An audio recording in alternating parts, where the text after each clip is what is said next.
지난 시간에는 워런 버핏이 11살에 첫 주식을 사고 훗날 버크셔 해서웨이를 인수하기까지의 큰 흐름을 살펴봤습니다.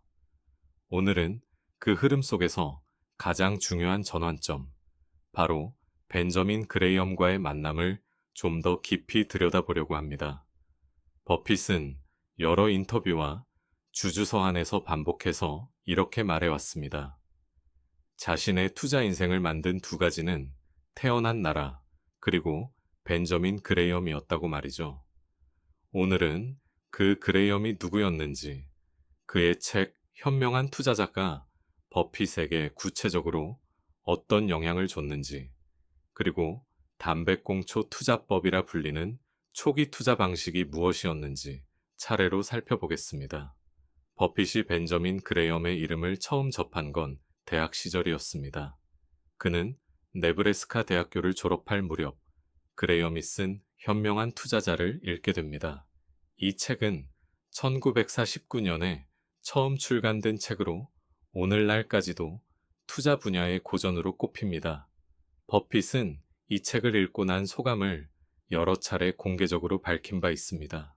그는 이 책을 자신이 읽은 최고의 투자서라고 표현했고, 이 책 덕분에 투자를 바라보는 자신의 틀 전체가 바뀌었다고 말했습니다. 그레이엄의 핵심 메시지는 이랬습니다. 주식을 시세판 위의 숫자로 보지 말고 그 뒤에 있는 실제 기업의 일부를 소유하는 행위로 보라는 것이었습니다. 이 관점은 당시 시장 분위기와는 상당히 달랐습니다.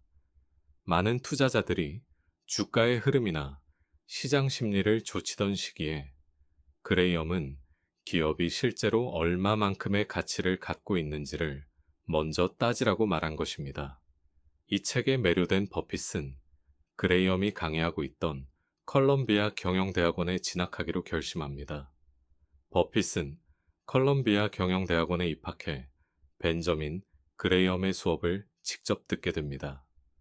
그레이엄은 당시 이미 월가에서 명성이 높은 인물이었습니다.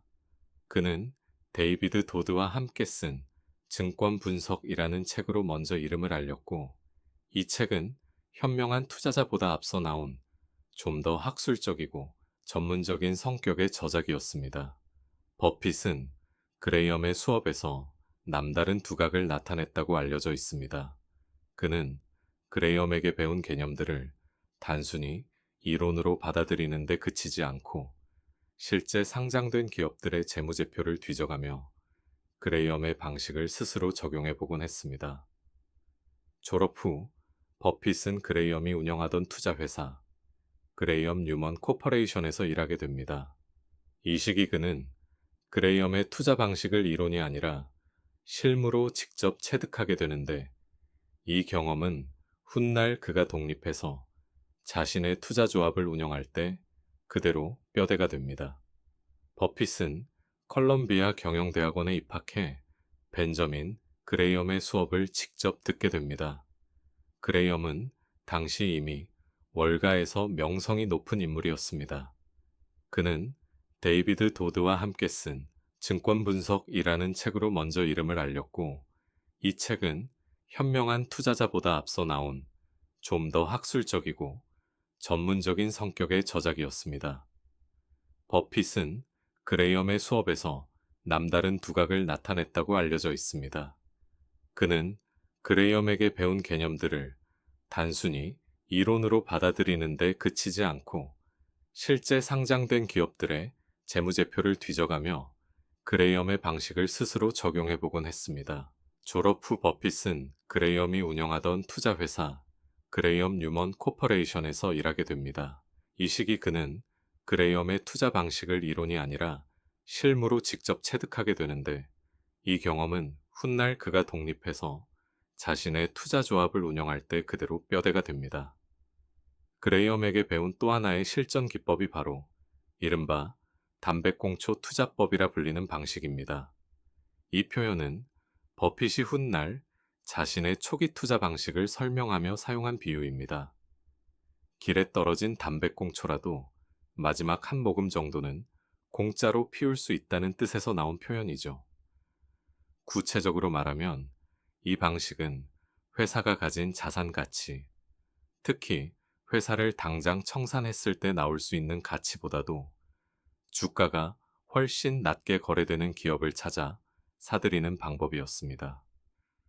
이런 기업들은 대개 성장성이 크거나 매력적인 사업은 아니었지만 가격 자체가 워낙 저렴했기 때문에 시세가 조금만 정상화돼도 수익을 낼 수 있었습니다.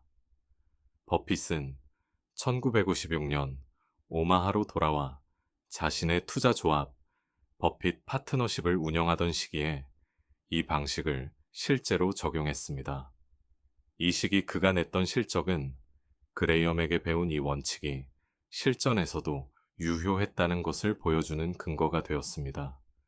다만 버핏은 훗날 이 방식에 한계가 있다는 것도 인정합니다.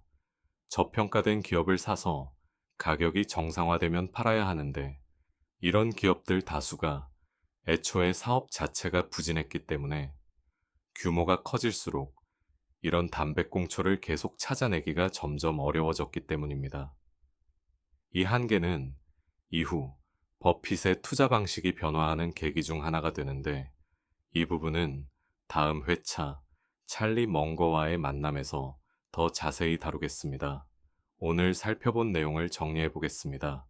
버핏은 대학 졸업 무렵 그레이엄의 현명한 투자자를 읽고 큰 영향을 받았고 이 책 때문에 컬럼비아 경영대학원에 진학해 그레이엄에게 직접 배우게 됩니다. 이 과정에서 그는 안전마진이라는 핵심 개념과 저평가된 자산을 찾아 사들이는 이른바 담배꽁초 투자법을 실전에서 체득했습니다.